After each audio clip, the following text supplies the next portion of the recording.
नमस्कार मित्रों, स्वागत है आपका विनायक एस्ट्रो चैनल में। अगर आप हमारे चैनल पर नए हैं तो कृपया इस वीडियो को अंत तक जरूर देखें। तो चलिए बिना देरी के शुरू करते हैं आज का विषय, मातृशाप योग। ज्योतिष में नवम भाव से पूर्व जन्म कृत कर्म देखे जाते हैं, पंचम भाव से इस जन्म के कर्म एवं 12वें भाव से अगले जन्म के फल जाने जाते हैं।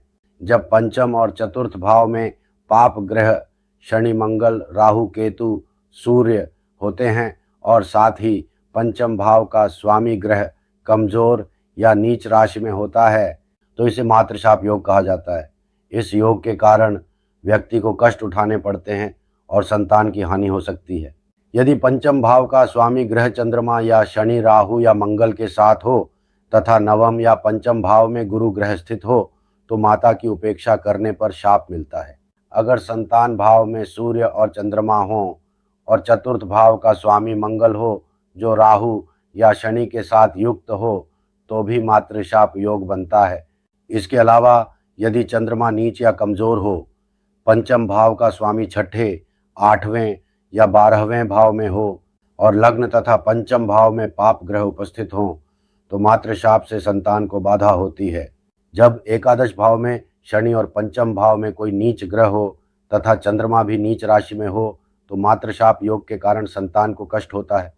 8वें भाव में यदि चतुर्थ भाव का स्वामी पंचम भाव का स्वामी हो और लग्न का स्वामी छठे भाव में हो तो भी मातृशाप योग बनता है, जिससे संतान की चिंता होती है और संपत्ति की हानि होती है। यदि लग्न का स्वामी अपनी नीच राशि में हो, पंचम भाव का स्वामी छठे, 8वें या 12वें भाव में हो और चंद्रमा पाप ग्रहों से दृष्ट या युक्त हो तो माता के शाप से संतान को बाधा होती है। ऐसे योग के कारण व्यक्ति की संगति भी खराब होती है और उसकी संपत्ति नष्ट हो जाती है। जब लग्न पंचम, अष्टम या द्वादश भाव में पाप ग्रह जैसे शनि, सूर्य, मंगल या राहु हों और चतुर्थ भाव का स्वामी छठे, 8वें या 12वें भाव में हो तो धन और संतान की हानि होती है। 8वें भाव में मंगल, राहु, बृहस्पति हों तथा पंचम भाव में शनि और चंद्रमा स्थित हों तो माता के शाप या प्रेत पिशाच की पीड़ा से संतान को चिंता होती है। 7वें भाव में चंद्रमा पाप ग्रहों से युक्त या दृष्ट हो और चतुर्थ तथा पंचम भाव में शनि और राहु हों तो माता के शाप से संतान को कष्ट होता है। यदि छठे और 8वें भाव का स्वामी लग्न में हो, चतुर्थ भाव का स्वामी कमजोर या 12वें भाव में हो और चंद्रमा व बृहस्पति नीच पंचम भाव में हो तो मातृशाप योग बनता है, जिससे कष्ट होते हैं।